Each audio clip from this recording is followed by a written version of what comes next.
Assam minorities development বোৰ্ডৰ অধীনত প্ৰথমবাৰৰ বাবে আমাৰ অঞ্চলত দেখিছোঁ এখন নতুন টমটম আহিছে, যিখনত অন্যান্য টমটমতকৈ যথেষ্ট ভাল বহুকেইটা সুবিধা আছে। যথেষ্ট আহল বহল ইয়াৰ চিট কেপাচিটি, ইয়াৰ উপৰিও ইয়াত 4টাকৈ বেটাৰী আছে। স্পেচিয়েলি ৰখা হৈছে ইয়াত ইনবিল্ট মিউজিক চিষ্টেম।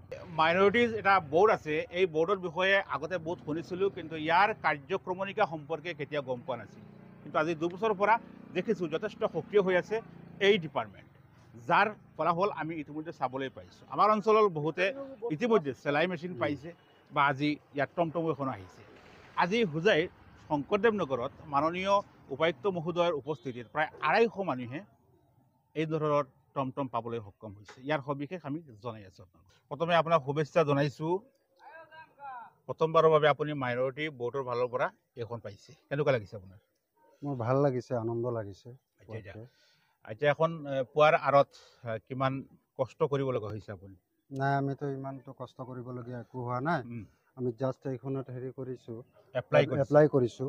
এপ্লাই কৰাৰ পিছত আমি শুনা পাইছোঁ যে এইখনৰ আপোনাৰ ডেভেলপমেণ্ট বোৰ্ডৰ চেয়াৰমেন আমাৰ হোজাই ডিষ্ট্ৰিক্টৰে এজন ভাৰতীয় জনতা পাৰ্টিৰ প্ৰমুখ্য নেতা আপোনাৰ হবিব মহম্মদ চৌধুৰী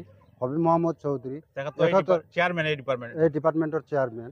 আৰু আমি এইখন এপ্লাই কৰাৰ পিছত আমি এখেতৰ ওচৰ চাপিছোঁ আৰু এখেতৰ নেতৃত্বত এখেতে আমাক মৰম কৰাত আমি এই টমটমখন পোৱাত সক্ষম হৈছোঁ। আজি আপোনাৰ লগতে আৰু কিমান মানুহে পাইছে আজি আমাৰ ডিষ্ট্ৰিক্টত? আমাৰ দেখা মতে আনুমানিক মই ভালকৈ গণনা নাই, তথাপিও 250-300 মানুহে পাইছে আমাৰ দেখাত। আজি হোজাই আপোনাৰ DC মহোদয়ে তাত বিতৰণ 250 মানুহে পাইছে।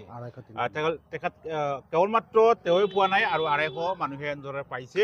আৰু এইখন পোৱাৰ এটা উল্লেখযোগ্য কাৰণ হ'ল আমাৰ যি ডিপাৰ্টমেণ্ট আছে মাইনৰিটি ডেভেলপমেণ্ট বোৰ্ড, এই বোৰ্ডৰ জৰিয়তে তেখেতে পাইছে।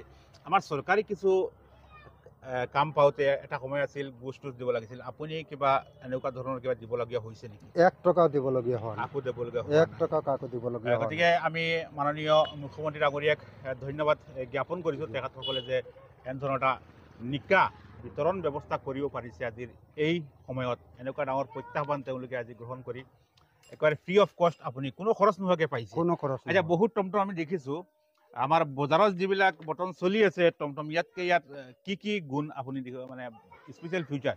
ইয়াত বিভিন্ন ধৰণৰ স্পেচিয়েল ফিউচাৰ আছে। আপোনাৰ গাড়ীখন প্ৰথমতে আপোনাক ক'বলৈ গ'লে আপোনাৰ গাড়ীখন এই টমটমবিলাকতকৈ বহুত মজবুত গাড়ী হয়, বহুত হেভি গাড়ী হয়। আৰু ইয়াত আপোনাৰ মানে চব বস্তু আপোনাৰ লক ছিষ্টেম আছে।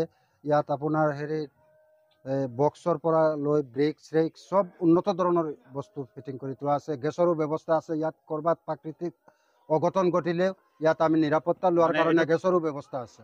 এইটো মানে জুই নোমোৱা গেছ। আৰু এটা ফিচাৰ আছে মিউজিক চিষ্টেম। ৰহমান অলপ দেখুৱাই দিব বিচাৰিছোঁ, মানে খুব সুন্দৰভাৱে ইনবিল্ট মিউজিক চিষ্টেম ইয়াত দিয়া আছে। লগতে ইয়াত তোমাৰ কি এখন চাৰ্কিট বৰ্ড নেকি? নাই, এইখনত এইটো মিউজিক আমি এডজাষ্ট কৰিবৰ কাৰণে। আৰু বহিবলৈ কেনেকুৱা সুবিধা চাওকচোন, সেইটো দেখুৱাই দিয়ক। সেইবিলাক মটৰতকৈ ডাঙৰ চিট, ভিতৰখনো যথেষ্ট আহল বহল আৰু চিটটো কমফৰ্টেবল ভাল। একেবাৰে মানে চৰকাৰী বুলিওতে যেনেদৰে আমাৰ মনত আহে এখন ছবি, তাতকৈ যথেষ্ট ডিফাৰেঞ্চ। আমাৰ জেক টেক চব দি দিছে গাড়ী। কি আছে?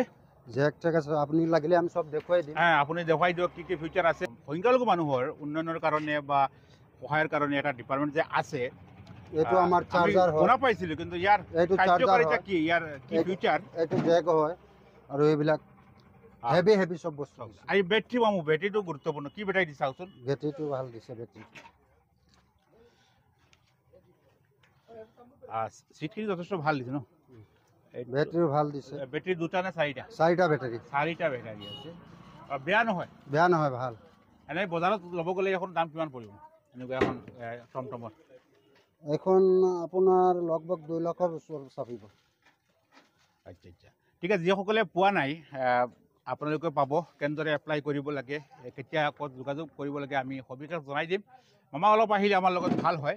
আৰু ধন্যবাদ জ্ঞাপন কৰিছোঁ আমাৰ মাননীয় মুখ্যমন্ত্ৰী হিমন্ত বিশ্ব শৰ্মা ডাঙৰীয়া আৰু আপোনালোকে দেখিছে ইয়াত Assam minorities development board under SOPD এই আণ্ডাৰত এখন পাইছে আমাৰ মামাই কেতিয়া আপুনি এপ্লাই কৰিছিলে বা যিসকলে যদি পাবলৈ ইচ্ছা আছে আশা কৰে কেতিয়া কেনেদৰে এপ্লাই কৰিব লাগে আমি 7-8 মাহ আগত এপ্লাই কৰিছিলোঁ আৰু সিহঁতে প্ৰচেছিং মতে আমাক মাতিছে আমি ডেভেলপমেণ্ট বোৰ্ডত নি আমি মানে সিহঁতৰ লগত কাগজ পাতি জমা দিছোঁ তাৰপিছত আমাৰ ডিষ্ট্ৰিক্টে মাল আহিছে যোৱাকালি আমাৰ ওচৰত ফোন আহিছে আজি 10টা বজাত ডিচি তাত গৈ আমি উপস্থিত হ'ব লাগে 10টা বজাত উপস্থিত হোৱাৰ লগে লগে আমি গৈ পাইছোঁ তাক ডিচি মহোদয় বহি আছে আমাৰ চেয়াৰমেনো আছে তাতে আমাক ধুনীয়াকৈ আৰামত আজি দিছে ডিষ্ট্ৰিবিউট কৰি দিছে অৱশ্যে ভাল এটা পদক্ষেপ অসম চৰকাৰে গ্ৰহণ কৰিছে বিশেষকৈ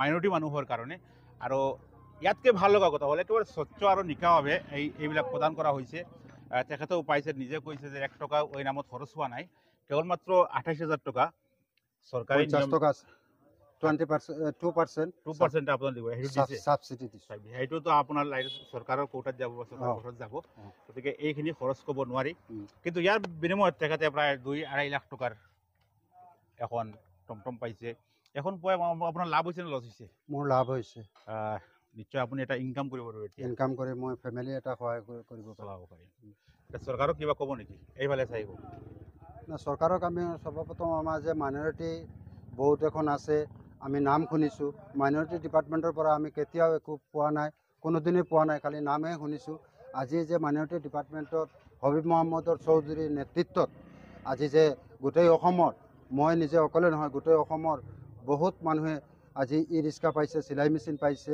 গতিকে তাৰ কাৰণে আমি সৰ্বপ্ৰথম হবিব মহম্মদ চৌধুৰী আমাৰ অসমৰ মাননীয় মুখ্যমন্ত্ৰী হিমন্ত বিশ্ব ডাঙৰীয়াক আমাৰ ফালৰ পৰা আমি ধন্যবাদ জনাইছোঁ আৰু অসম চৰকাৰক ধন্যবাদ জনাইছোঁ